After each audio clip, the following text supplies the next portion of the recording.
ಜೀನಾಗೆ ಸಂಪಾದಕತ್ವದಲ್ಲಿ ಜಿಎನ್ಎಸ್ news ಸಾಗರಿಸುತ್ತದೆ ಆಚೆ ಈಚೆ. ಬುಧವಾರದ news ಅಪ್ಡೇಟ್ಗೆ ತಮಗೆ ಸ್ವಾಗತ. ಮುಖ್ಯಾಂಶಗಳು: ಶಾಶ್ವತ ಧ್ವಜಸ್ತಂಭದ ಹತ್ತಿರ ಬೃಹತ್ ವಾಹನ ನಿಲುಗಡೆ. ಹಿಂದೂ ಜಾಗರಣ ವೇದಿಕೆಯಿಂದ ಹೆದ್ದಾರಿ ತಡೆದು ಪ್ರತಿಭಟನೆ. 3 ದಿನದೊಳಗೆ ಕ್ರಮ ಕೈಗೊಳ್ಳದಿದ್ದರೆ ಬೃಹತ್ ಹೋರಾಟದ ಎಚ್ಚರಿಕೆ. ಏಪ್ರಿಲ್ 18ರಂದು ಕಾಗೋಡು ತಿಮ್ಮಪ್ಪ ಅವರಿಗೆ ನೇಗಿಲ ಯೋಗಿ ಪ್ರಶಸ್ತಿ ಪ್ರದಾನ. ಆನಂದಪುರಂನಲ್ಲಿ ಅಂತಾರಾಷ್ಟ್ರೀಯ ಮಟ್ಟದ ಸಾಧನೆ ಮಾಡಿದ ರಾಮಕೃಷ್ಣ ಶಾಲಾ ಥ್ರೋಬಾಲ್ ತಂಡಕ್ಕೆ ಶಾಸಕರ ನೇತೃತ್ವದಲ್ಲಿ ಸನ್ಮಾನ. ಈಗ ಸುದ್ದಿಯ ವಿವರ. ಕೋಟ್ಯಾಂತರ ರೂಪಾಯಿ ವೆಚ್ಚದಲ್ಲಿ ನಿರ್ಮಿಸಿದ ಧ್ವಜಸ್ತಂಭ ಹಾಳು ಬಿದ್ದಿದೆ. ಧ್ವಜಸ್ತಂಭ ಮುಂಭಾಗ ಖಾಸಗಿ ಬೃಹತ್ ವಾಹನ ನಿಲ್ಲಿಸುವ ಶೆಡ್ ಆಗಿದೆ ಎಂದು ಹಿಂದೂ ಜಾಗರಣ ವೇದಿಕೆ ಜಿಲ್ಲಾ ಸಹ ಸಂಚಾಲಕ ಡಿಎಸ್ ಸುಧೀಂದ್ರ ಆಕ್ರೋಶ ವ್ಯಕ್ತಪಡಿಸಿದರು. ಸಾಗರದ ಗಣಪತಿ ಕೆರೆ ಬಲದಂಡೆಯಲ್ಲಿ ಮಂಗಳವಾರ ಹಿಂದೂ ಜಾಗರಣ ವೇದಿಕೆ ವತಿಯಿಂದ ಧ್ವಜಸ್ತಂಭ ಪಾಳು ಬಿದ್ದಿರುವುದು ಮತ್ತು ಧ್ವಜಸ್ತಂಭ ಮುಂಭಾಗದ ಹೈವೇಯಲ್ಲಿ ಖಾಸಗಿ ಬೃಹತ್ ವಾಹನ ನಿಲ್ಲಿಸುವ ಅವಕಾಶ ಕಲ್ಪಿಸಿರುವ ಆಡಳಿತ ಲೋಪವನ್ನು ಖಂಡಿಸಿ ರಸ್ತೆ ತಡೆ ಪ್ರತಿಭಟನೆ ಉದ್ದೇಶಿಸಿ ಅವರು ಮಾತನಾಡುತ್ತಿದ್ದರು. ಈ ಸಂದರ್ಭದಲ್ಲಿ ವೇದಿಕೆಯ ಕೋಮಲ್ ರಾಘವೇಂದ್ರ ಹಾಗೂ ನಗರಸಭೆ ಮಾಜಿ ಸದಸ್ಯ ರವಿ ಜಂಬಗಾರು, ರಾಘವೇಂದ್ರ ಕಾಮತ್ ಮಾತನಾಡಿದರು. ಬಾಲಕೃಷ್ಣ ಗುಳೇದ್, ಆದಿತ್ಯ, ಆಟೋ ಗಣೇಶ್, ಸಂತೋಷ್, ಲೋಕೇಶ್ ಇನ್ನಿತರರು ಈ ಸಂದರ್ಭದಲ್ಲಿ ಹಾಜರಿದ್ದರು. ನಿರಂತರವಾಗಿ ಹೈವೇನಲ್ಲಿ ಬೃಹತ್ ವಾಹನಗಳನ್ನ ನಿಲ್ಲಿಸ್ತಾರೆ. ಈ ಬೃಹತ್ ವಾಹನಗಳು ಅನೇಕ ವರ್ಷಗಳಿಂದ ಹೈವೇ ಆದಾಗಿಂದ ನಿಲ್ಲಿಸ್ತಾ ಇದ್ದಾರೆ. ಕಳೆದ ವರ್ಷ ಒಂದು ಟ್ರೈನ್ ನಿಲ್ಲಿಸಿ ಒಂದು ಅಪಘಾತವಾಗಿ ಒಬ್ಬ ವ್ಯಕ್ತಿಗೆ ಸಾವಿಗೆ ಕಾರಣ ಆಯ್ತು. ಹಾಗೆ ಇಲ್ಲಿ ಒಂದೇ ಒಂದು ದೀಪಗಳ ವ್ಯವಸ್ಥೆ ಇಲ್ಲ. ಸಂತೆ ದಿನ ತುಂಬಾ ವ್ಯವಸ್ಥೆ ಆಗಿದೆ. ಕೋಟ್ಯಾಂತರ ರೂಪಾಯಿ ನಗರದ ಜನರ ತೆರಿಗೆ ಹಣದಿಂದ ಮಾಡಿರ್ತಕ್ಕಂಥ ಪಾರ್ಕು ಮತ್ತು ರಾಷ್ಟ್ರಧ್ವಜ ಎರಡು ಹಾಳು ಬಿದ್ದು ಅನೈತಿಕ ಚಟುವಟಿಕೆ ತಾಣವಾಗಿದೆ. ಜೊತೆನಲ್ಲಿ ಹೆವಿ ವೆಹಿಕಲ್ಗಳು ಕ್ರೇನು ಇದ್ರ ಖಾಸಗಿ ಜಾಗ ತರ ನಿಲ್ಲಿಸಿ ಜನರಿಗೆ ತೊಂದರೆ ಕೊಡ್ತದೆ. ಇದು ಹೈವೇ, ಇಲ್ಲಿ ಎಲ್ಲ ವಾಹನಗಳು ಎಲ್ಲ ಸುಗಮವಾಗಿ ಆಗ್ಬೇಕು ಮತ್ತು ಬರ್ತಕ್ಕಂಥ ಜನರಿಗೆ ಸಂತೆ ಮೈದಾನ ಇರೋದ್ರಿಂದ ಅಲ್ಲೂ ತಡೆ ಆಗುತ್ತೆ. ರಾತ್ರಿ ಕೂಡ ಜಾತ್ರೆ ನಡೀತಾ ಇತ್ತು, ಅತಿ ಹೆಚ್ಚು ಟ್ರಾಫಿಕ್ ಆಯ್ತು. ಆದ್ರೂ ಕೂಡ ಪೊಲೀಸ್ ಅಧಿಕಾರಿಗಳಿಗೆ ಹೇಳಿದಾಗ ತಗಲಿಲ್ಲ. ಇಲ್ಲಿಯ ಸರ್ಕಲ್ ಇನ್ಸ್ಪೆಕ್ಟರ್ ಮೊನ್ನೆ ಹೋಗಿ ಅವ್ರಿಗೆ ವಿನಂತಿ ಮಾಡಿದಾಗ ಒಂದು ಕ್ರೈನ್ ಇದ್ರೆ ಏನಾಗುತ್ತೆ ಸ್ಟ್ರೈಕ್ ಯಾಕೆ ಮಾಡ್ತೀರಾ, ನಾವು ವಿನಂತಿ ಮಾಡ್ತೀವಿ, ತಗ್ಸಿದ್ರೆ ಮಾಡೋಲ್ಲ ಸರ್ ಅಂತ ಹೇಳಿ. ಆದ್ರೂ ಕೂಡ ಅವ್ರು ಉಡಾಫೆಯಿಂದ ಒಂದು ಕ್ರೈನ್ ಇದ್ರೆ ಏನಾಗುತ್ತೆ ಅಂತ ಹೇಳ್ತಾರೆ. ಇದೇ ಕ್ರೈನ್ ಒಂದು ಅಪಘಾತಕ್ಕೆ ಕೂಡ ಕಾರಣ ಆಗಿತ್ತು. ಹಾಗಾಗಿ ನಾವು ಇದನ್ನ ತಗಸಿ ಪೂರ್ಣ ತೆರವುಗೊಳಿಸದೆ ಹೋದ್ರೆ ಉಗ್ರ ಹೋರಾಟವನ್ನು ಮಾಡ್ತೀವಿ. ಇಲ್ಲಿ ನಿಲ್ಸಲ್ಲ, ವಾಹನಗಳಷ್ಟು ತೆರವಾಗಬೇಕು. ಇಲ್ಲಿ ಕೋಟ್ಯಾಂತರ ರೂಪಾಯಿ ಖರ್ಚು ಮಾಡಿ ಪಾರ್ಕು ವ್ಯವಸ್ಥೆ ಮಾಡಿರೋ ಜನರ ತೆರಿಗೆಯಿಂದ ಅದಕ್ಕೆ ಸರಿಯಾದ ನ್ಯಾಯ ಸಿಗ್ಬೇಕು. ಜನರಲ್ಲಿ ಬಂದು ವಿಶ್ರಾಂತಿ ಹಾಗೆ ಸಾಗರ ನೋಡುವ ಹಾಗೆ ಆಗ್ಬೇಕು ಅನ್ನುವಂತ ಆಗ್ರಹಪೂರ್ವಕವಾದ ವಿನಂತಿಯನ್ನು ಮಾಡ್ತೇವೆ, ಆಗ್ರಹವನ್ನು ಮಾಡ್ತೇವೆ. ಹೈವೇ ಪ್ರಾಧಿಕಾರ ಅಧಿಕಾರಿಗಳು ಮತ್ತು ನಗರದ ಆಯುಕ್ತರು ಬರಬೇಕು, ನಗರಸಭಾ ಆಯುಕ್ತರು ಬರಬೇಕು, ಪೊಲೀಸ್ ಅಧಿಕಾರಿಗಳು ಬರಬೇಕು. ಆತ್ಮೀಯರೇ, ನಾವಿಂದು ನಗರಸಭೆಯ ಗಣಪತಿ ಕೆರೆಯ ಬಲಭಾಗದ ದಂಡೆಯಲ್ಲಿ ಸೇರಿದ್ದೇವೆ. ಈ ಧ್ವಜಸ್ತಂಭ ಸಾಗರದ ಲ್ಯಾಂಡ್ ಮಾರ್ಕ್, ಆದ್ರೆ ಇದು ಹಾಳು ಕುಪ್ಪೆಯ ಕೇಂದ್ರ ಆಗ್ತಾ ಇದೆ. ಒಂದೇ ಒಂದು ಲೈಟಿನ ವ್ಯವಸ್ಥೆ ಇಲ್ಲ, ಹೈಮೋಸ್ ದೀಪಗಳು ಯಾವುದು ಹತ್ತಾ ಇಲ್ಲ. ಮತ್ತೆ ಹೈವೇಯಲ್ಲಿ ಬೃಹತ್ ವಾಹನಗಳು ಇಲ್ಲಿ ನಿಲ್ಸ್ಕೊಂಡಿರ್ತಾರೆ. ಇದರಲ್ಲಿ ಅನೈತಿಕ ಚಟುವಟಿಕೆ ನಡೆಯುವ ಚಾನ್ಸ್ ಇದೆ, ಕ್ರೈಮ್ ನಡೆಯುವ ಚಾನ್ಸ್ ಇದೆ. ಆದ್ರಿಂದ ಆಯುಕ್ತರು, ನಗರಸಭೆ ಅಧ್ಯಕ್ಷರು, DSP ಅವರು, ಇದಕ್ಕೆ ಸಂಬಂಧಪಟ್ಟ ಅಧಿಕಾರಿಗಳು ಸ್ಥಳಕ್ಕೆ ಬರಬೇಕು. ಅಲ್ಲಿವರೆಗೆ ನಾವು ಮಾತಾಕಿ ಇಂದು ನಾವು ಹಿಂದೂ ಜಾಗರಣ ವೇದಿಕೆ ವತಿಯಿಂದ ಗಣಪತಿ ಕೆರೆ ದಂಡೆ ಮೇಲೆ ಸ್ಟ್ರೈಕ್ ಮಾಡ್ತಾ ಇದೀವಿ. ಏನಂದ್ರೆ ಇಲ್ಲಿ ಈ ಜಾಗ ಇದೆ ಹೈವೇ, ಇದು ನಮ್ಮ ಸಾರ್ವಜನಿಕರ ತೆರಿಗೆ ಹಣದಲ್ಲಿ ಆಗಿರೋದು. ಇದು ಆಗ್ಲಿ ಪಾರ್ಕ್ ಆಗ್ಲಿ ಎರಡೂ ಹಾಳು ಬಿದ್ದಿದೆ. ಮತ್ತೆ ಈ ರೋಡಿನಲ್ಲಿ ಮನ್ಸೋ ಹೆಚ್ಚೆ ಅವ್ರಿಗೆ ಮನ್ಸಿಗೆ ಬಂದಂಗ ಗಾಡಿಗಳು, ಇಲ್ಲಿಷ್ಟು ಕ್ರೇನ್ಗಳು, ಕೋಳಿ ಗಾಡಿಗಳು, ಮತ್ತೆ ಇನ್ನೊಂದು ಯಾರೋ ಟ್ರಾನ್ಸ್ಪೋರ್ಟ್ ಗಾಡಿಗಳು, ಹಾಗೆ ಅಲ್ಲೊಂದು ಸರ್ಕಲ್ ಅಲ್ಲಿ ಇಲ್ಲಿ ಕಾಣ್ತಿರ್ಬೇಕು ನೋಡಿ, ಅಲ್ಲಿ ಏನೋ ತಂದು ವ್ಯಾಪಾರ ಮಾಡ್ತಾರೆ. ಅವ್ರು ಯಾರು ಏನು ಯಾರಿಗೂ ಗೊತ್ತಿಲ್ಲ. ಅವ್ರಿಗೆ ನಮಗೆ ಬಂದಿರೋ ಮಾಹಿತಿ ಪ್ರಕಾರ ಅವ್ರು ಬಿಹಾರಿಗಳು ಅಂತಿದೆ. ನಾಳೆ ಬಂದು ಅವ್ರು ಏನೇ ಒಂದು ಅನೈತಿಕ ಮಾಡೋದ್ರೆ ಈ ಹೊಣೆ ಯಾರು? ಇದಕ್ಕೆ ಕೇಳೋರು ಯಾರು? ಇದನ್ನ ಹೈವೇರ್ ಮುಕ್ಕಾಲು ರಸ್ತೆ ಅವ್ರದೇ ಆಗೋಗಿದೆ, ಖಾಸಗಿ ಸೊತ್ತಾಗಿ ಹೋಗಿದೆ. ಇಲ್ಲಿ ಹೇಳೋರಿಲ್ಲ, ಕೇಳೋರಿಲ್ಲ. ಮೊನ್ನೆ ನಾವು ಈ ರೀತಿ ಹೇಳಕ್ ಹೋದ್ರೆ ಬೇಜವಾಬ್ದಾರಿ ಉತ್ತರ ಕೊಡ್ತಾರೆ. ಮೊನ್ನೆ ಅವ್ರು ಹೇಳಿದ್ರೆ ಅಲ್ಲಿ ನಿತ್ರ ಏನಾಗುತ್ತೆ ಕೇಳ್ತಾರೆ. ಇದೇ ಜನತಾ ಸ್ಕೂಲ್ ಒಂದು ಟ್ರೈನ್ ನಿಂತಿ ಆಕ್ಸಿಡೆಂಟ್ ಆಗಿ ಒಬ್ಬ ಸ್ಪಾಟ್ ಆಗಿ ಹೋಗಿದ್ದಾನೆ. ರಾತ್ರಿ ಇಲ್ಲಿ ಕರೆಂಟ್ ಇಲ್ಲ, ಏನೂ ಇಲ್ಲ, ಆಕ್ಸಿಡೆಂಟ್ ಆಗತ್ತೆ. ಹೆಣ್ಣು ಮಕ್ಕಳು ಎಲ್ಲಿ ಓಡಾಡ್ತಾರೆ ಇಲ್ಲಿ? ಇದು ಇಲ್ಲಿ ಏನ್ ಗಾಡಿಗಳು ಇವತ್ತು ತೆರವುಗೊಳಿಸೋದಲ್ಲ, ಈಗ ನಾಳೆ ಬೆಳಿಗ್ಗೆ ಮತ್ತು ಬಂದಿದ್ರು ಸಮೇತ ನಾಳೆ ನೋಡಿ. ಈ ಒಂದು ರಾಷ್ಟ್ರೀಯ ಹೆದ್ದಾರಿ ಏನು ಸಾಗರಕ್ಕೆ ಬಂತು, ನಾನು ಖುಷಿ ಪಟ್ಟವನಲ್ಲಿ ಮೊಟ್ಟ ಮೊದಲಿಗ. ಆದ್ರೆ ಈ ರಾಷ್ಟ್ರೀಯ ಹೆದ್ದಾರಿ ಈ ರೀತಿಯ ಅವಘಡಗಳಿಗೆ, ಅನಾಹುತಗಳಿಗೆ, ಇನ್ನೊಬ್ಬರ ಮಾಲೀಕತ್ವಕ್ಕೆ ಒಳಪಡುತ್ತೆ ಅನ್ನುವಂಥದ್ದು ಬಹಳ ವಿಷಾದನೀಯ ಸಂಗತಿ. ಈ ರಸ್ತೆ ಗಣಪತಿ ಕೆರೆಯ ಪಕ್ಕದಲ್ಲಿ ಅಲ್ಲಿ ಕುಸಿದಿದೆ. ಅದನ್ನ 4 ಬಾರಿ ಅದನ್ನ ದುರಸ್ತಿ ಮಾಡಿದ್ದಾರೆ. ಈ ರಸ್ತೆಯ ಮೇಲೆ ಸಾರ್ವಜನಿಕ ಸಂಚಾರವನ್ನ ಸುಗಮವಾಗಿ ಮಾಡಬೇಕಾಗಿದ್ದು RTO ಅವರ ಕಚೇರಿ, ಪೊಲೀಸ್ನವರ ಕಚೇರಿ ಮತ್ತು ನಗರಸಭೆಯ ಕಚೇರಿ. ಇವರು 3 ಜನ ನಿರ್ಲಕ್ಷ್ಯಕ್ಕೆ ಒಳಗಾಗಿ ಸಾರ್ವಜನಿಕರು ಪರಿತಪ್ಪಿಸಬೇಕಾಗಿರುವಂತಹ ದಯನೀಯ ಸ್ಥಿತಿ ನಮಗೆ ಒಳಗೆ ಬಂದಿದೆ. ನಾವಿವತ್ತು ಸ್ಟ್ರೈಕ್ ಮಾಡೋದಕ್ಕೆ ಕಾರಣ ಆಗಿದೆ. ನಮ್ಗೆ ಅದಕ್ಕಿಂತ ನಾಚಿಕೆಗೇಡಿನ ಸಂಗತಿ ಏನಿಲ್ಲ. ಸರ್ಕಾರಿ ಸಂಬಳ ತೆಗೆದುಕೊಳ್ಳುವವರು, ಸರ್ಕಾರದ ಅಧೀನದಲ್ಲಿ ಕೆಲಸ ಮಾಡುವವರು, ಸಾರ್ವಜನಿಕರಿಗೆ ಅನುಕೂಲ ಮಾಡಿಕೊಡಬೇಕಾದಂತ ಇಂಥ ಇದರಲ್ಲಿ ಈ ಒಂದು ನಗರಸಭೆಯ ಅಥವಾ ರಾಷ್ಟ್ರೀಯ ಹೆದ್ದಾರಿ ಹಾದು ಹೋಗುವಂತದ್ದಲ್ಲಿ ಅವರ ಕಣ್ಣಿಗೆ ಗೋಚರವಾಗುತ್ತೆ. ನಾವ್ಯಾರು ಬುದ್ಧಿವಂತರಲ್ಲ, ನಮ್ಗೆ ಯಾರಿಗೂ ಸ್ವಲ್ಪ ವಿದ್ಯಾಭ್ಯಾಸದ ಕೊರತೆ ಇರಬಹುದು. ಅಧಿಕಾರಿಗಳು ಬಹಳ ಬುದ್ಧಿವಂತರಿದ್ದಾರೆ, ಅವರಿಗೆ ಎಲ್ಲ ಆಗು ಹೋಗುಗಳು ಗೊತ್ತಿರುತ್ತೆ. ಆದ್ರೂ ಅವರು ಕಣ್ಣಿದ್ದು ಕೂಡರಾಗಿದ್ದಾರೆ. ಅದಕ್ಕೆ ಉತ್ತರವನ್ನು ಒದಗಿಸುವವರು ಯಾರು? ಇಲ್ಲಿ ಪಕ್ಷ ಭೇದ ಇನ್ನೊಂದು ಯಾವುದೂ ಇಲ್ಲ. ಇದು ಸಾಗರ ಜನತೆಯ ಉದ್ದೇಶ. ಶಾಸಕರು ಇದನ್ನ ಗಮನಿಸಬೇಕಾಗಿತ್ತು, ಮಾನ್ಯ ನಗರಸಭೆಯ ಅಧ್ಯಕ್ಷರು ಗಮನಿಸಬೇಕಾಗಿತ್ತು, ಪೌರಾಯುಕ್ತರು ಗಮನಿಸಬೇಕಾಗಿತ್ತು, ಪೊಲೀಸ್ ಸಿಬ್ಬಂದಿಗಳು ಗಮನಿಸಬೇಕಾಗಿತ್ತು. ಈಗ ನಾಳೆ ಇದೇ ಜಾಗದಲ್ಲಿ ಜನದಟ್ಟಣೆ ಜಾಸ್ತಿ ಆಗಿ ಮಾಂಗಲ್ಯ ಸರಣಗಳ ಅಪಹರಣ ಆಗುವಂತದ್ದು. ಹಾಗೆ ಈಗ ನಾನು ಬರ್ತಾ ಇದ್ದಾಗ ಆ ಕಡೆಯಿಂದ ಈಗ ನೀವು ಇಲ್ಲೂ ನೋಡ್ಬೋದು, ಈಗಲೂ ನೋಡ್ಬೋದು, ನಾವು ಈ ಕಡೆ ಏನೋ ನಡೀತಾ ಇದೆ ಅಂತ ಬಂದ್ರೆ ಜಂಟಿಯಲ್ಲಿ ಆಕ್ಸಿಡೆಂಟ್ ಆಗುವಂತ ಸಾಧ್ಯತೆ ಇದೆ. ಇದನ್ನ ಮಾಡದೆ ಹೋದ್ರೆ ನೀವು ಸುಂದರ ಸಾಗರವನ್ನ ಕಟ್ಟೋದಿರ್ಲಿ, ಇಡೀ ಸಾಗರವನ್ನೇ ಹಾಳು ಮಾಡ್ತೀರಿ ಅನ್ನುವಂತ ಮಾತನ್ನ ಈ ಗಣಪತಿಯ ದೇವಸ್ಥಾನದ ಗಣಪತಿಯ ಕೆರೆಯ ಮುಂದೆ ನಾನು ಮಾತಾಡ್ತಾ ಇದ್ದೀನಿ. ಇದು ನನ್ನ ನೋವು, ನನಗಾಗಿರುವಂತ ಅವಮಾನ ಸಾರ್ವಜನಿಕರಿಗೆ ಆಗಬಾರದು. ತತ್ಕ್ಷಣ ಇದಕ್ಕೆ ಸಂಬಂಧಪಟ್ಟ ಅಧಿಕಾರಿಗಳು, ಇದಕ್ಕೆ ಸಂಬಂಧಪಟ್ಟ ಪ್ರಾಧಿಕಾರಗಳು ಗಮನ ಹರಿಸಬೇಕು. ಇಲ್ಲ ಅಂತ ಹೇಳಿದ್ರೆ ಎಲ್ಲರೂ ಬೀದಿಗೆ ಬರ್ತಾರೆ. ನಾಳೆ ರಸ್ತೆ ಅಗಿಯುವಂತ ಪರಿಸ್ಥಿತಿ ನಿರ್ಮಾಣ ಆದ್ರೂ ಆಗುತ್ತೆ. ಅದಕ್ಕೆ ಇಲ್ಲಿ ಲೈಟ್ ವ್ಯವಸ್ಥೆ, ಅಲ್ಲಿಂದ ಈಗ ಜಾತ್ರೆ ಬರ್ತಾ ಇದೆ, ಅದಕ್ಕೆ ಸರಿಯಾಗಿರ್ತಕ್ಕಂಥ ಕ್ರಮವನ್ನು ತಗೊಳ್ಳೋವರೆಗೂ ಈ ಹೋರಾಟ ನಿಲ್ಲುತ್ತದೆ. ಈಗ ಏನು ಮನವಿ ಇದೆ ಅವ್ರ ಪೌರಾಯುಕ್ತರು. ರಾಜ್ಯ ಮಟ್ಟದ ಡಾಕ್ಟರ್ ಎಚ್ ಗಣಪತಿಯಪ್ಪ ನೇಗಿಲಯೋಗಿ ಪ್ರಶಸ್ತಿಯನ್ನು ಮಾಜಿ ಸಚಿವ ಡಾಕ್ಟರ್ ಕಾಗೋಡು ತಿಮ್ಮಪ್ಪ ಅವರಿಗೆ ಏಪ್ರಿಲ್ 18ರಂದು ಪ್ರದಾನ ಮಾಡಲಾಗುತ್ತದೆ ಎಂದು ಡಾಕ್ಟರ್ ಎಚ್ ಗಣಪತಿಯಪ್ಪ ಸೇವಾ ಟ್ರಸ್ಟ್ ಅಧ್ಯಕ್ಷ ಉಮೇಶ್ ನೆಲ್ಲೂರು ತಿಳಿಸಿದರು. ಬುಧವಾರ ಸುದ್ದಿಗೋಷ್ಠಿಯಲ್ಲಿ ಅವರು ಮಾತನಾಡುತ್ತಿದ್ದರು. ಈ ಸಂದರ್ಭದಲ್ಲಿ ಸಾಹಿತ್ಯ ಪರಿಷತ್ ಅಧ್ಯಕ್ಷ ವಿಟ್ಟಿಸ್ವಾಮಿ ಮಾತನಾಡಿದರು. ಗೋಷ್ಠಿಯಲ್ಲಿ ಸತ್ಯನಾರಾಯಣ್ ಶಿರವಂತೆ, ಎ ಸಿದ್ದನಾಯ್ಕ್, ಕಿರಣ್ ಕುಮಾರ್ ಇನ್ನಿತರರು ಹಾಜರಿದ್ದರು. ಮಿತ್ರರಿಗೆ ನಮಸ್ಕಾರ. ಇವತ್ತು ನಮ್ಮ ಎಚ್ ಗಣಪತಿಯಪ್ಪ ಸೇವಾ ಟ್ರಸ್ಟ್ ಕನ್ನಡ ಸಾಹಿತ್ಯ ಪರಿಷತ್ ಜಂಟಿಯಾಗಿ ಪತ್ರಿಕಾಗೋಷ್ಠಿಯನ್ನು ನಡೆಸೋಕ್ಕೋಸ್ಕರ ಬಂದಿದ್ದೇವೆ. ಇವತ್ತು ಈ ವೇದಿಕೆಗೆ ಬಂದಿರತಕ್ಕಂಥ ತಮ್ಮೆಲ್ಲರನ್ನು ಸ್ವಾಗತಿಸ್ಕೊಳ್ತಾ ಇದ್ದೇವೆ. ಸ್ನೇಹಿತರೆ, ಏಪ್ರಿಲ್ 18ರಂದು ಕಾಗೋಡು ಚಳವಳಿಯ ನೆನಪು ಕಾರ್ಯಕ್ರಮವನ್ನು ನಡೆಸೋದಕ್ಕೆ ಹಮ್ಮಿಕೊಂಡಿದ್ದೀವಿ. ಈಗಾಗಲೇ 74 ವರ್ಷಗಳನ್ನು ಕಳೆದಿರ್ತಕ್ಕಂಥ ಕಾಗೋಡು ಚಳವಳಿಯ ಪ್ರತಿ ವರ್ಷವೂ ಈ ಆಚರಣೆಯನ್ನು ಮಾಡ್ಕೊಳ್ತಾ ಬರ್ತಾ ಇದ್ದೀವಿ, ನೆನಪು ಕಾರ್ಯಕ್ರಮಗಳನ್ನು. ಅದರ ಜೊತೆಯಲ್ಲಿ ಕಳೆದ 3 ವರ್ಷಗಳಿಂದ ನಾವು ಡಾಕ್ಟರ್ ಎಚ್ ಗಣಪತಿಯಪ್ಪ ನೇಗಿಲಯೋಗಿ ಪ್ರಶಸ್ತಿ ಪ್ರದಾನವನ್ನು ಸಹ ಮಾಡಲಿಕ್ಕೆ ನಾವು ಸಿದ್ಧತೆಯನ್ನು ಮಾಡಿಕೊಂಡು ಕಾರ್ಯಕ್ರಮ ನಡೆಸ್ಕೊಳ್ತಾ ಬರ್ತಾ ಇದ್ದೀವಿ.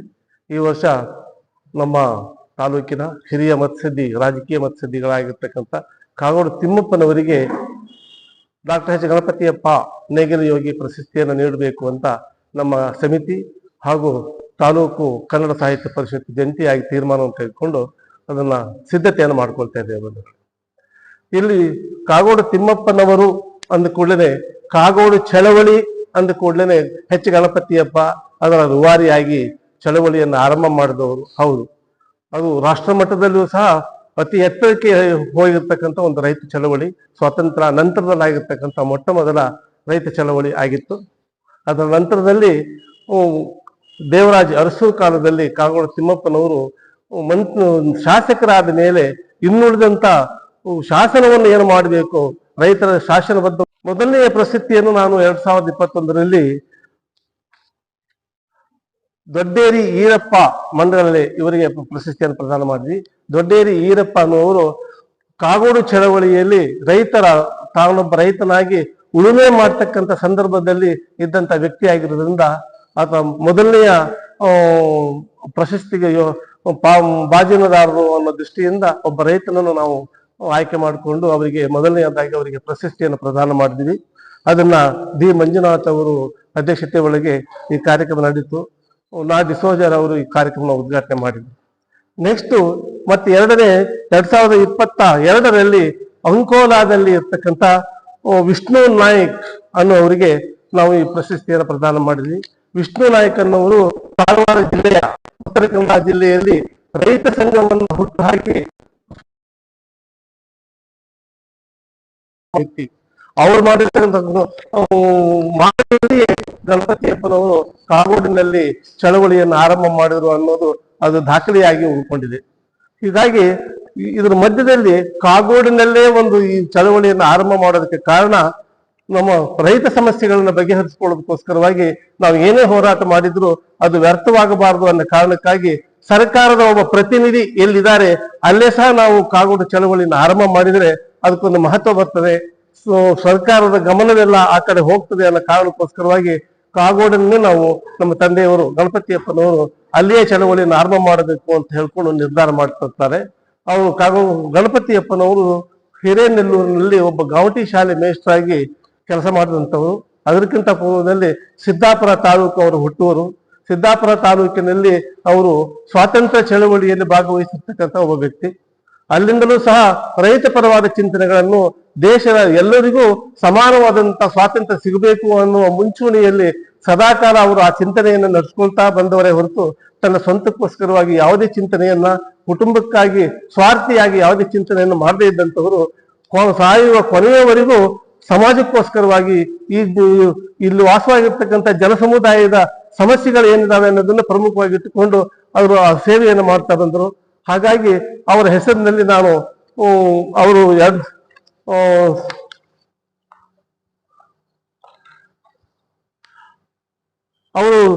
30/9/2014 ನಿಧನರಾದ್ರು.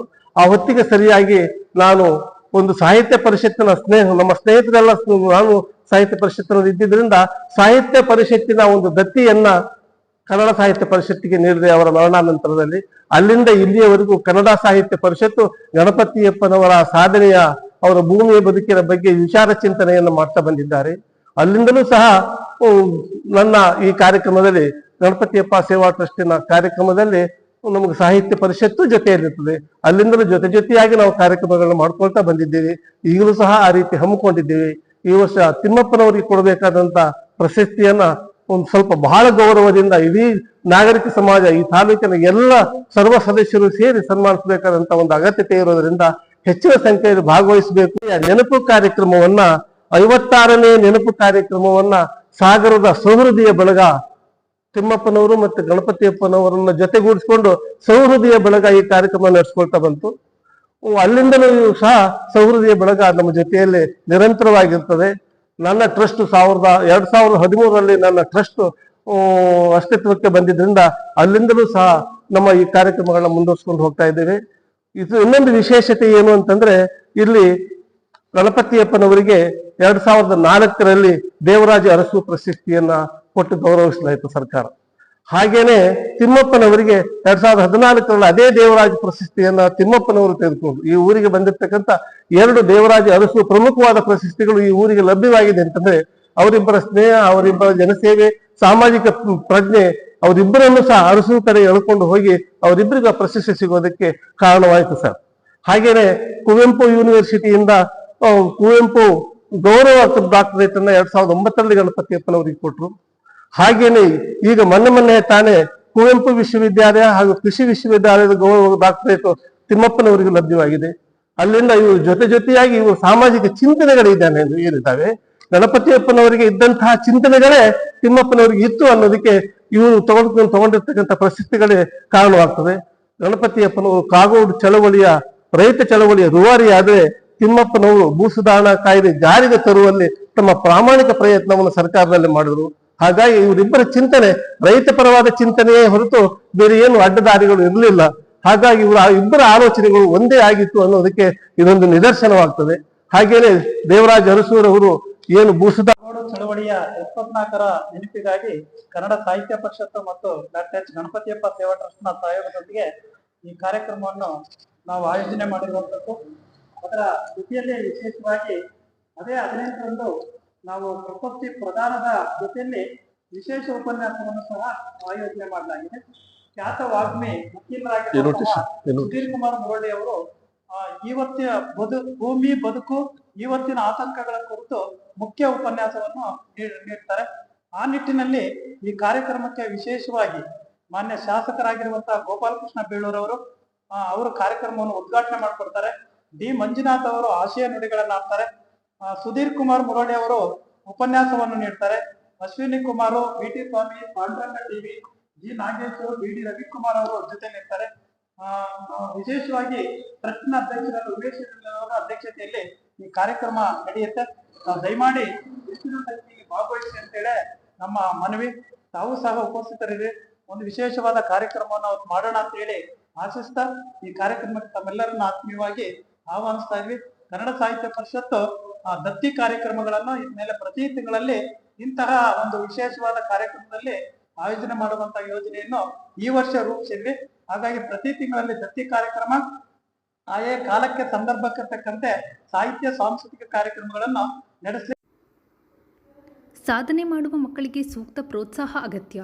ತಾಲೂಕಿನಲ್ಲಿ ಸಾಧನೆ ಮಾಡುವ ಎಲ್ಲ ಮಕ್ಕಳನ್ನು ಪ್ರೋತ್ಸಾಹಿಸುತ್ತಾ ಬರುತ್ತಿದ್ದೇವೆ ಎಂದು ಶಾಸಕ ಹಾಗೂ ಅರಣ್ಯ ಕೈಗಾರಿಕಾ ಅಭಿವೃದ್ಧಿ ನಿಗಮದ ಅಧ್ಯಕ್ಷ ಗೋಪಾಲಕೃಷ್ಣ ಬೇಳೂರು ತಿಳಿಸಿದರು. ಸಾಗರ ತಾಲೂಕಿನ ಆನಂದಪುರಂನಲ್ಲಿ ಮಂಗಳವಾರ ಪ್ರಾರ್ಥನಾ ರಾಮಕೃಷ್ಣ ಶಾಲೆ ವತಿಯಿಂದ ಅಂತಾರಾಷ್ಟ್ರೀಯ ಮತ್ತು ರಾಜ್ಯ ಮಟ್ಟದಲ್ಲಿ ಸಾಧನೆ ಮಾಡಿರುವ ವಿದ್ಯಾರ್ಥಿಗಳಿಗೆ ಹಮ್ಮಿಕೊಳ್ಳಲಾಗಿದ್ದ ಅಭಿನಂದನಾ ಕಾರ್ಯಕ್ರಮ ಉದ್ಘಾಟಿಸಿ ಅವರು ಮಾತನಾಡುತ್ತಿದ್ದರು. ರಾಮಕೃಷ್ಣ ವಿದ್ಯಾಸಂಸ್ಥೆ ಸಂಸ್ಥಾಪಕ ದೇವರಾಜ್ ಅಧ್ಯಕ್ಷತೆ ವಹಿಸಿ ಮಾತನಾಡಿದರು. ವೇದಿಕೆಯಲ್ಲಿ Mohan, ಸಿರಿಜಾನ್, Gajendra, Ashwin, Umesh, Jagannath R, BD. Ravikumar, B. Takappa, Yuvraj ಕಂಬಳಿ ಇನ್ನಿತರರು ಹಾಜರಿದ್ದರು. ಈ ಸಂದರ್ಭದಲ್ಲಿ ಪತ್ರಕರ್ತ ಬಿ.ಡಿ. ರವಿಕುಮಾರ್ ಮಾತನಾಡಿದರು. ಅತ್ಯಂತ ಯಶಸ್ವಿಯಾಗಿ ಇವತ್ತು ನಮ್ಮ ಸಾಗರ ಮತ್ತು ಹೊಸನಗರ ತಾಲೂಕಿನಲ್ಲಿ ನಡೀತಾ ಇದೆ. ನಮ್ಮ ಸರ್ಕಾರಿ ಶಾಲೆಯ ಸುಮಾರು 22 ಶಾಲೆ 100% ಬಂದರೆ ಅದರಲ್ಲಿ ಇವ್ರದ್ದೇ ಸುಮಾರು 100% ಇವ್ರದ್ದೇ ಇರುತ್ತೆ. ಬೇರೆ ಪ್ರೈವೇಟ್ ಶಾಲೆಯಲ್ಲಿ ಯಾವುದೂ ಇರುವುದಿಲ್ಲ. ಬೇರೆ ಪ್ರೈವೇಟ್ ಶಾಲೆಯಲ್ಲಿ ಕಮ್ಮಿ ಇರುತ್ತೆ. ರಾಮಕೃಷ್ಣ ಶಾಲೆಯವ್ರಿಗೆ ಮಾತ್ರ 100% ಬರ್ತಾರೆ. ಅಂದರೆ ಆ ಥರ ಒಂದು ಮಾದರಿಯ ವಿದ್ಯೆಯನ್ನು ಕಲಿಸ್ಕೊಡುವಂಥ ಒಂದು ಸಂಸ್ಥೆಯಾಗಿ ದೇವರಾಜ್ ಅವರು ಅವರ ಫ್ಯಾಮಿಲಿ ತುಂಬ ಕೆಲಸವನ್ನು ಮಾಡ್ತಾರೆ. ಅಂಥ ಶಾಲೆಯಲ್ಲಿ ಇವತ್ತು ಹೋದ ವರ್ಷ ರಿಪ್ಪನ್ಪೇಟೆ ಶಾಲೆಯಲ್ಲಿ ಕಬಡ್ಡಿಯಲ್ಲಿ ಇರಬೇಕಲ್ಲ ದೇವರು, ಕಬಡ್ಡಿಯಲ್ಲಿ ನ್ಯಾಷನಲ್ ಲೆವೆಲಲ್ಲಿ ಹೋಗಿದ್ದ ಸಂದರ್ಭದಲ್ಲಿ ನನ್ನ ಹತ್ರ ಬಂದಿದ್ರಿ ಎಲ್ಲರೂ. ಬಂದಾಗ ಸರ್ ನಾವು ನ್ಯಾಷನಲ್ಗೆ ಹೋಗ್ಬೇಕಾಗಿ ಇದಕ್ಕೆ ನಾವು ಆಟ ಆಡ್ಲಿಕ್ಕೆ ಹೋಗ್ತಾ ಇದೀವಿ ಅಂತ ಹೇಳಿದಾಗ ನಮ್ಮ ಮನೆಗೆ ಬಂದಿದ್ರು, ಆಶೀರ್ವಾದ ಪಡ್ಕೊಂಡ್ರು. ನೀವು ಗೆದ್ದು ಬರಬೇಕು ಮಕ್ಕಳೇ ಅಂತ ಹೇಳಿದ್ರು. ಅವರು ಅಲ್ಲಿ ಗೆದ್ದು ಬಂದಿದ್ದಾರೆ. ಅಂದ್ರೆ ಆ ಮಕ್ಕಳಲ್ಲಿ ಎಷ್ಟು ಛಲ ಇದೆ ಇವತ್ತಿನ ಯುವಕರು. ಒಂದು ಕ್ರೀಡಾ ಇರ್ಬೋದು, ಓದೋದ್ರಲ್ಲಿರ್ಬೋದು, ಪ್ರತಿಯೊಂದರದ್ದು ಸಾಂಸ್ಕೃತಿಕ ಕಾರ್ಯಕ್ರಮ ಇರ್ಬೋದು, ಯಾವುದೇ ಇರಲಿ ಅವರು ಬಹಳ ತುಂಬಾ ಅದ್ಭುತವಾಗಿ ತಮ್ಮ ಸಾಧನೆ ನಿರ್ವಹಿಸ್ತಾರೆ. ಈ ಸಾಧನೆ ಕೇವಲ ರಾಮಕೃಷ್ಣ ಶಾಲೆಗೆ ಮಾತ್ರ ಕೀರ್ತಿ ಅಲ್ಲ, ನನ್ನ ತಾಲೂಕಿಗೆ ನೀವು ಕೊಟ್ಟಿರುವ ಕೀರ್ತಿ ಮಕ್ಕಳಲ್ಲಿ ನನ್ನ ತಾಲೂಕಿಗೆ ಸಿಕ್ಕಿದೆ. ನನಗೆ ಹೆಮ್ಮೆ ಅನ್ಸೋದು. ಇದು ನನ್ನ ತಾಲೂಕಿಗೆ ಹೆಮ್ಮೆ ಆಗಿದೆ. ನಿಮ್ಮ ತಂದೆ ತಾಯಿಗಳು ಇವತ್ತು ಏನಿರುತ್ತಂದ್ರೆ, ತಂದೆ ತಾಯಿಗಳ ಆಸೆ ಏನಂದ್ರೆ ನನ್ನ ಮಗ ಒಬ್ಬ ಸ್ಪೋರ್ಟ್ಸ್ಮನ್ ಆಗಬೇಕು, ನನ್ನ ಮಗ ಒಬ್ಬ ಇಂಜಿನಿಯರ್ ಆಗಬೇಕು, ನನ್ನ ಮಗ ಒಳ್ಳೆ ವ್ಯಕ್ತಿ ಆಗಬೇಕು, ನನ್ನ ಮಗ ಒಳ್ಳೆ ರಾಜಕೀಯ ವ್ಯಕ್ತಿನೂ ಆಗ್ಬೋದು ಅಂತ ಇರ್ಬೋದು, ನನ್ನಂಗೆ MLA ಆಗ್ಬೇಕು, ಇನ್ನೊಂದು ಆಗ್ಬೇಕು ಅನ್ನೋದು ಕನಸು ಕಾಣ್ತಾರೆ. ಆ ಕನಸನ್ನು ಈಡೇರಿಸುವಂತ ಮಕ್ಕಳು ನೀವು ಆಗ್ಬೇಕು ಅನ್ನೋದೇ ನನ್ನ ಉದ್ದೇಶ. ಇವತ್ತು ಓದೋದು ತುಂಬಾ ಚೆನ್ನಾಗಿ ಓದ್ತಾರೆ. ಆ ಓದೋದ್ರ ಜೊತೆಗೆ ಕ್ರೀಡಾಕೂಟ ಬಹಳ ಮುಖ್ಯ. ಇವತ್ತು ಸ್ಪೋರ್ಟ್ಸ್ ಅಲ್ಲಿ ಬರಬೇಕು. ಇವತ್ತು ಸ್ಪೋರ್ಟ್ಸ್ ಅಲ್ಲಿ ಇದ್ರೆ ನಿಮ್ಮ ಏನು ಓದೋದ್ರ ಇದರಲ್ಲಿ ಬಹಳ ಕ್ರೀಡಾಕೂಟ ಬಹಳ ಮುಖ್ಯ ಇರ್ತದೆ. ಯಾಕಂದ್ರೆ ಮಕ್ಕಳ ಕ್ರೀಡೆ ಇಲ್ಲ ಅಂತ ಹೇಳಿದ್ರೆ ಬರೀ ಓದು ಓದು ಓದು ಅಂದ್ರೆ ಉಪಯೋಗ ಆಗೋದಲ್ಲ. ಮಾನಸಿಕ ಒತ್ತಡವನ್ನು ಕಮ್ಮಿ ಮಾಡಬೇಕಾದ್ರೆ ಆ ಸ್ಪೋರ್ಟ್ಸ್ ಕ್ರೀಡಾಕೂಟ ಬಹಳ ಮುಖ್ಯ ಆಗಿರುತ್ತೆ. ಅಂತ ಕ್ರೀಡಾಕೂಟವನ್ನ ರಾಮಕೃಷ್ಣ ಶಾಲೆಯಲ್ಲಿ ಖಂಡಿತ ಚೆನ್ನಾಗಿ ಮಾಡ್ತಾರೆ ಅಂತ ಇವರೇ ಸಾಧನೆಗಳಾಗಿದೆ. ಆದ್ರಿಂದ ಮಕ್ಕಳಿಗೆ ನಿಮಗೆ ಭವಿಷ್ಯ ಇದೆ. ಕ್ರೀಡಾಕೂಟ ಇದರಲ್ಲಿ ನಿಮಗೆ ಭವಿಷ್ಯ ಇದೆ. ಇನ್ನೂ ಉನ್ನತ ಮಟ್ಟಕ್ಕೆ ನೀವು ಬೆಳಿಬೇಕು. ನೀವು ಉನ್ನತ ಮಟ್ಟಕ್ಕೆ ಬೆಳೆದು ನಮ್ಮ ತಾಲೂಕಿಗೆ ಕೀರ್ತಿ ತರುವಂತ ಕೆಲಸವನ್ನು ನೀವು ಮಾಡಿದ್ರಿ. ಇನ್ನೂ ಎತ್ತರಕ್ಕೆ ನೀವು ಬೆಳಿಬೇಕು. ನಿಮ್ಮ ಪೋಷಕರು ಇರ್ಬೋದು, ನಿಮ್ಮ ಎಲ್ಲ ಬಂಧುಗಳಿರ್ಬೋದು, ಪತ್ರಿಕೆಯರಿರ್ಬೋದು, ನಾವಿರ್ಬೋದು, ಎಲ್ಲ ಯಾರ್ಯಾರು ಈ ತಾಲೂಕಿನಲ್ಲಿ ಸಾಧನೆ ಮಾಡ್ತಾ ಇದ್ದಾರೆ ಅವರಿಗೆ ಸಂಪೂರ್ಣ ನಾವು ಸಹಕಾರವನ್ನು ನಾವು ಕೊಡ್ಲಿಕ್ಕೆ ನಾವು ತಯಾರಿದ್ದೀವಿ. ಇಲ್ಲಿ ಯಾವುದೋ ಪ್ರೈವೇಟ್ ಶಾಲೆ, ಗೌರ್ಮೆಂಟ್ ಶಾಲೆ ಅನ್ನೋ ಪದ ನಮಗೆ ಇಲ್ಲೇ ಇಲ್ಲ. ಮಕ್ಕಳು ಅಂದ್ರೆ ನಮ್ಗೆ ಎಲ್ಲರೂ ಒಂದೇನೆ. ಇವತ್ತು ಆ ಸಾಧನೆ ಮಾಡಿದ ಮಕ್ಕಳಿಗೆ ಹೊಸನಗರ ಕ್ಷೇತ್ರದ ಜನಪ್ರಿಯ ಶಾಸಕರಾದಂತಹ ಸನ್ಮಾನ್ಯ ಗೋಪಾಲಕೃಷ್ಣ ಬೇಳೂರು ಸರ್ ಅವರಿಗೂ, ವೇದಿಕೆ ಮೇಲಿರುವಂತಹ ಹಾಗೂ ವೇದಿಕೆಯ ಮುಂಭಾಗದಲ್ಲಿರುವಂತಹ ಎಲ್ಲ ಗಣ್ಯಾತಿ ಗಣ್ಯರಿಗೆ ಪ್ರಥಮವಾಗಿ ನಮ್ಮ ವಂದನೆಗಳನ್ನು ಅರ್ಪಿಸ್ತೇನೆ. ಜೊತೆಯಲ್ಲಿ ವಿಶೇಷವಾಗಿ ಇವತ್ತು ನಮ್ಮ ಊರಿನ ಘನತೆಯನ್ನ ಬರೀ ಆನಂದಪುರಕ್ಕೆ ಮಾತ್ರ ಸೀಮಿತವಾಗಿರದೆ, ತಾಲೂಕು ಮತ್ತು ಜಿಲ್ಲಾ ಮಟ್ಟದಲ್ಲಿ ಸೀಮಿತವಾಗಿರದೆ, ರಾಜ್ಯ ಮತ್ತು ರಾಷ್ಟ್ರ ಮಟ್ಟದಲ್ಲಿ ಈ ಒಂದು ಆನಂದಪುರವನ್ನ ಹೆಸರನ್ನ ಚಿನ್ನದ ಪದಕ ಗೆದ್ದ ಚಿನ್ನದಂತ ಮಕ್ಕಳಿಗೆ ಈ ಕಾರ್ಯಕ್ರಮ ಸಂಪೂರ್ಣವಾಗಿ ಒಪ್ಪಿಸ್ತಾ ಇದ್ದಾರೆ.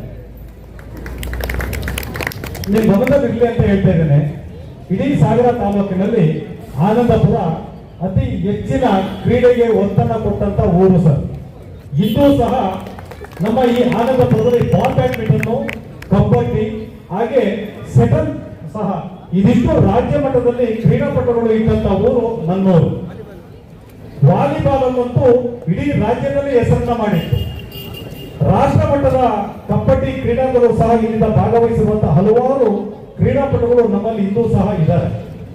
ಇವತ್ತು ಅದೆಲ್ಲ ಮೂಲೆಯಲ್ಲಿ ಮರೆತು ಹೋಗುವಂತಹ ಪರಿಸ್ಥಿತಿಯಲ್ಲಿ ಮತ್ತೊಮ್ಮೆ ಆನಂದಪುರದಲ್ಲಿದ್ದಂತಹ ಕ್ರೀಡಾಪಟುಗಳು ನಾವು ಇದೀವಿ ಅನ್ನೋದನ್ನ ಮೈಕೊಡವಿ ಎತ್ತಿ ರಾಜ್ಯ ಮತ್ತು ರಾಷ್ಟ್ರದಲ್ಲಿ ಗುರುತಿಸುವಂತಹ ಶಾಲಾ ಮಕ್ಕಳು ಯಾರು ಇದ್ರೆ ಪ್ರಾಥಮಿಕ ಶಾಲೆಯ ವಿದ್ಯಾರ್ಥಿಗಳು ಅನ್ನೋದನ್ನ ತಿಳಿಸ್ತಾ ಇದ್ದಾರೆ. ಆದ್ರೆ ಒಂದು ಬೇಜಾರಾಗ್ತದೆ, ಈ ಸ್ಥಳದಲ್ಲಿ ಯಾವುದೋ ಒಂದು ಕಾರ್ಯಕ್ರಮ ನಡೀಬೇಕಾದ್ರೆ ಕಡಿಮೆ ಅಂತಂದ್ರೆ ಸಾವಿರಾರು ಸಂಖ್ಯೆಯಲ್ಲಿ ಆನಂದಪುರದಲ್ಲಿ ಸೇರ್ತಾರೆ. ವಿಪರ್ಯಾಸ ನೋಡಿ, ನಮ್ಮೂರಿನ ಚಿನ್ನದ ಪ್ರತಿಭೆ ಅಂತ ಚಿನ್ನದ ಮಕ್ಕಳು ರಾಜ್ಯ ರಾಷ್ಟ್ರ ಮಟ್ಟದಲ್ಲಿ ಹೆಸರನ್ನು ಪಡೆದರೆ ಅವರ ಪೋಷಕರು ಸಹ ಈ ಶಾಲೆಯ ಪೋಷಕರು ಸಹ ಇಲ್ಲದೆ ಇರೋದು ವಿಪರ್ಯಾಸ ಅಂತ ನಾನು ಹೇಳ್ತಾ ಇದ್ದೀನಿ. ಇದು ಆಗ್ಬಾರ್ದು. ಇದು ಯಾಕೆ ಆಗ್ಬಾರ್ದು ಹೇಳಿದ್ರೆ, ಈ ಮಕ್ಕಳು ಮುಂದಿನ ವಿದ್ಯಾರ್ಥಿಗಳಿಗೆ ಅಂದ್ರೆ ಈ ಭಾಗದಲ್ಲಿರುವಂತ ಎಲ್ಲ ವಿದ್ಯಾರ್ಥಿಗಳು, ಯಾವುದೋ ಪ್ರೈವೇಟ್ ಶಾಲೆ ಆಗಿರ್ಬೋದು, ಗೌರ್ಮೆಂಟ್ ಶಾಲೆ ಆಗಿರ್ಬೋದು ಅಲ್ಲ, ಎಲ್ಲಾ ಶಾಲೆಯ ವಿದ್ಯಾರ್ಥಿಗಳು ಮಾರ್ಗದರ್ಶಕರಾಗಿರ್ತಾರೆ. ಕ್ರೀಡಾಪಟುಗಳ ಕ್ರೀಡಾ ಉತ್ತೇಜನಕ್ಕೆ ಅತಿ ಹೆಚ್ಚಿನ ಉತ್ತೇಜನವನ್ನು ನೀಡುವಂಥದ್ದು ವಿನಯ್. ನೀವು ನಂಬ್ತಿರೋ ಗೊತ್ತಿಲ್ಲ, ಇಲ್ಲಿರುವಂತ ಮಕ್ಕಳನ್ನ ರಿಪ್ಪನ್ಪೇಟೆಯಿಂದ ಬರ್ತಾರೆ. ಅವರು ರಿಪ್ಪನ್ಪೇಟೆ ಹತ್ರ ಹಳ್ಳಿಯಿಂದ ಬರುವಂತವ್ರು ಬೆಳಿಗ್ಗೆ 5:30 ಆನಂದಪುರಕ್ಕೆ ಬೈಕಲ್ಲಿ ಬರ್ತಾರೆ ಸರ್. ಮಳೆ ಗಾಳಿ ಅನ್ನೋಂಗಿಲ್ಲ, ಇಲ್ಲಿ ಇರ್ತಾರೆ. ಮೊನ್ನೆ ನಾನು ಫೋನ್ ಮಾಡ್ತಾ ಇದ್ದೀನಿ, ಸಂಜೆ ಮಳೆ ಗಾಳಿಯಲ್ಲಿ ರೋಡಲ್ಲಿ ಮರಗಳೆಲ್ಲ ಬಿದ್ದಿದೆ. ಆ ಸಂದರ್ಭದಲ್ಲಿ ನಾನು ಆಚೆ ಇದ್ದೀನಿ ಸರ್, ಬರೋದು ಒಂದು ಅರ್ಧ ಗಂಟೆ ಲೇಟ್ ಆಗುತ್ತೆ ಅಂತ ಉಮೇಶ್ ನನ್ನ ಜೊತೆ ಚರ್ಚೆ ಮಾಡ್ತಾ ಇದ್ದೀನಿ. ಅಂದ್ರೆ ಅಂತಹ ಕ್ರೀಡಾ ಆಸಕ್ತಿ ಇರುವಂತರು ಈ ಊರಲ್ಲಿ ಇದ್ದಾರೆ. ಸೊ ಹಾಗಾಗಿ ಈಗ ಕ್ರೀಡಾ ಪ್ರತಿಭೆಗಳು ಬಹಳಷ್ಟು ಇದೆ. ಆದ್ರೆ ಒಂದೇನು ಹೇಳಿದ್ರೆ, ಇವರಿಗೆ ಸರಿಯಾದಂತ ಮಾರ್ಗದರ್ಶಕರು ಇನ್ನೊಂದಿಷ್ಟು ಬೇಕು. ಯಾಕೆ ಈ ವಿಷಯ ಅಂತ ಹೇಳಿದ್ರೆ, ನಾವಿಲ್ಲಿ ಕೂತಿರುವಂತವ್ರು ಎಲ್ಲರೂ ಒಂದು ವಿನಂತಿ ಮಾಡ್ಕೊಳ್ತಾ ಇದ್ದಾರೆ. ಎಲ್ಲೆಲ್ಲಿಗೂ ಯಾವ್ಯಾವುದೋ ಗಣಪತಿ ಕಾರ್ಯಕ್ರಮ, ಧಾರ್ಮಿಕ ಕಾರ್ಯಕ್ರಮಗಳು, ಮನೋರಂಜನೆಗಳಿಗೆ ಬೇಕಾದಷ್ಟು ಹಣವನ್ನು ಕೈಯಿಂದ ಎತ್ತಿಕೊಟ್ಟಿರುವಂತ ಎಲ್ಲ ದಾನಿಗಳು ನೀವಿದ್ದೀರಿ. ದಯವಿಟ್ಟು ನಿಮ್ಮಲ್ಲಿ ವಿನಂತಿ ಇದೆ, ಆ ಶಾಲಾ ಮಕ್ಕಳಿಗೆ ಒಂದು ಶೂಟ್ ಅನ್ನು ತಗೊಳ್ಳುವಂತ ನಾವು ತಪ್ಪಿಕೊಳ್ಳಬಾರ್ದು ಯಾರು ಸಹ. ಅವರಿಗೆ ಬೇಕಾದಂತಹ ಬಟ್ಟೆಗಳಾಗಿರ್ಬೋದು, ಕ್ರೀಡಾ ವಸತಿಗಳು ಅಥವಾ ಕ್ರೀಡಾ ಸಾಮಗ್ರಿಗಳನ್ನು ತಗೋಬೇಕಾದ್ರೆ ಕಷ್ಟದಲ್ಲಿರುವಂತಹ ಪರಿಸ್ಥಿತಿ ಅವರೆಲ್ಲ ಇದ್ದಾರೆ. ದಯವಿಟ್ಟು ನಿಮ್ಮಿಂದ ಇದು ಬುಧವಾರದ ಸಮಗ್ರ ಸುದ್ದಿ. ನಿರಂತರ ಸುದ್ದಿಗಾಗಿ ನೋಡ್ತಾ ಇರಿ GNS ನ್ಯೂಸ್. ನಮಸ್ಕಾರ.